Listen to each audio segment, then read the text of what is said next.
All right, today we're diving into a book that's been a total game changer for so many people, Atomic Habits by James Clear. And we're going to break down its core idea, which is pretty wild.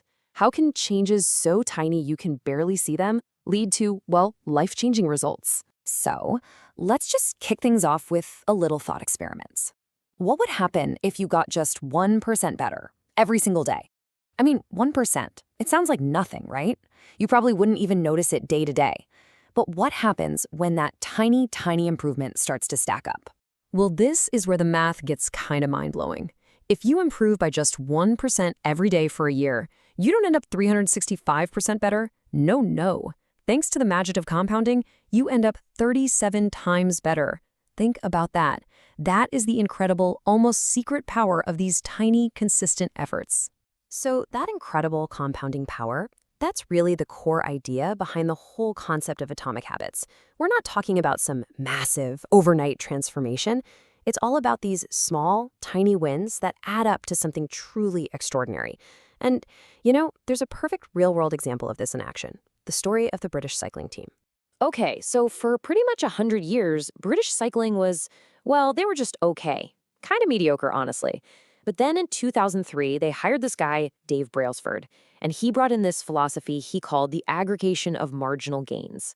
The whole idea was simple, but radical. Find a 1% improvement in everything. And I mean everything. They redesigned the bike seats for more comfort. They tested different massage gels to see which one led to faster muscle recovery. They even figured out the best pillow for each rider to get the optimal night's sleep. And the results? They were absolutely staggering. Over the next decade, they won 178 world championships, 66 Olympic gold medals, all of it built on the back of these tiny gains. And this leads to one of the most important ideas in the whole book, the difference between goals and systems. You see, Clear argues we should focus on our systems, not our goals. And when you think about it, it makes so much sense. Winners and losers, they often have the exact same goals, right? Every single athlete at the Olympics wants to win a gold medal. So the goal itself isn't what makes the difference. It's the system, that daily process of improvement. That's the real separator. Goals are for a single moment, a finish line. But systems, that's what builds lasting change. You ever have that feeling? Like you're putting in all this work, day after day, but you're just not seeing any results? It's so frustrating. Well, James Clear has a name for this. He calls it the plateau of latent potential. He uses this great analogy of an ice cube. Imagine an ice cube in a room that's slowly warming up. From, say, 25 degrees. At 26 degrees, nothing happens. 27, still nothing. All the way up to 31 degrees, it's still just a block of ice. But then, you hit 32 degrees, and bam, a breakthrough. The ice starts to melt. See, all that effort wasn't wasted, it was just being stored. You have to be persistent enough to get to that breakthrough moment. So what's actually going on in our brains that makes this all work? What's the engine that drives every single one of our habits? Well, it turns out it's a really simple 4-step pattern that our brain pretty much runs on autopilot. And here's the cool part. If we can understand this loop, we can learn how to control it. Okay, here it is, the habit loop. Step 1 is the cue. This is just a trigger. So for example, your phone buzzes. That's the cue. Step 2, that cue sparks a craving. You suddenly have this urge to know who messaged you. That craving then motivates step 3, the response. You actually pick up your phone. And finally, step 4 is the reward. You read the message and that little hit of information satisfies the craving. This whole cycle, cue, craving, response, reward, that's the neurological feedback loop that locks every habit in place. All right, so now we know the loop. We've seen behind the curtain, and that means we can start to engineer it for ourselves.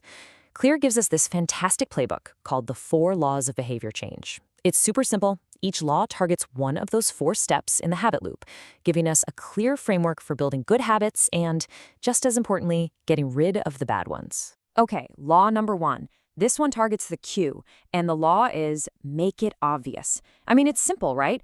If you want to start practicing the guitar more, but your guitar is tucked away in its case in the back of your closet, well, the cue is basically invisible, out of sight, out of mind. So to build a good habit, you have to make the trigger for it totally unmissable. So how do you actually do that? Well, one way is to get really specific. You can use what's called an implementation intention, which is just a fancy way of saying you decide ahead of time when and where you'll do something. I will meditate for 1 minute at 7 a.m. in my living room. Another great one is habit stacking. You just piggyback a new habit onto one you already do. So after I pour my morning coffee, I will do 10 push-ups. But maybe the most powerful tactic of all is just designing your environment. Want to play that guitar? Don't hide it. Put it on a stand right in the middle of your living room. Need to remember your medication? Put it right next to your toothbrush. You make the cue impossible to ignore. All right, moving on to law number 2, which targets the craving. And this one is all about how to make it attractive. You have to understand that our habits are basically driven by this dopamine feedback loop in our brains. The more attractive an action is, the more dopamine gets released, and the more motivated we are to do it again. So the trick here is to make the good habits we want to build genuinely appealing.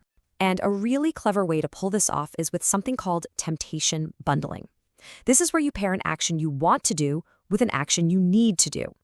The book has this great example of an engineering student who literally hacked his exercise bike. He rigged it so that Netflix would only play on his TV if he was cycling at a certain speed. How brilliant is that? He bundled the temptation, watching his favorite show, with a habit he needed to build, exercise. He made it attractive. Okay, law number 3. This one's all about the response, and the rule is simple. Make it easy. Let's be honest, we're all wired to follow the path of least resistance. The more energy or friction a habit requires, the less likely we are to actually do it. So, the key to locking in good habits is to reduce that friction and make them as effortless as possible. And this is where the 2-minute rule comes in, and it is an absolute game changer. The idea is, when you start a new habit, it has to take less than 2 minutes to do. So, read before bed becomes read 1 page. Do 30 minutes of yoga becomes roll out my yoga mat. That's it. You make it so easy, you can't say no. The goal isn't to master the whole habit at once. It's to master the art of showing up. Those first 2 minutes are the gateway. And that brings us to our final law, number 4, which targets the reward. The law is make it satisfying. Because at the end of the day, for a habit to really stick, the experience has to feel good. Our brains are hardwired to repeat any behavior that gives us some kind of immediate satisfaction. And this really gets to the heart of why it's so hard to stick to good habits. Think about it. The reward for a good habit, like exercising, is delayed. You don't see the results for weeks or months. But the reward for a bad habit, like eating a donut, it's immediate. So we've got to hack this. We need to find a way to give ourselves a little hit of instant gratification for our good habits. Maybe you finish your workout and you immediately get to enjoy a delicious smoothie. Or you resist an impulse purchase and you instantly transfer the money you saved into a vacation account. That little immediate reward tells your brain, hey, that was good. Let's do that again. So this is where all these laws and loops and strategies, this is where they all come together in what I think is the most powerful idea in the entire book. Because the goal of building better habits isn't really just about getting better results, losing weight, making more money, whatever. The real true purpose is to fundamentally change who you are as a person. And here's the ultimate takeaway. True, lasting behavior change is identity change. The goal isn't just to read a book. It's to become a reader. It's not to run a marathon. It's to become a runner. See the difference? Every single time you sit down to write one sentence, you're casting a vote for, I am a writer. Every time you lace up your shoes and go for a run, you're casting a vote for, I am a runner. Your habits are literally how you embody the identity you want to have. And really, that's what it all comes down to. The small choices, the tiny habits you're doing today, they are actively shaping the person you are becoming. So it leaves us with a pretty simple but really profound question to think about as you go through your day. Who are you voting to be today?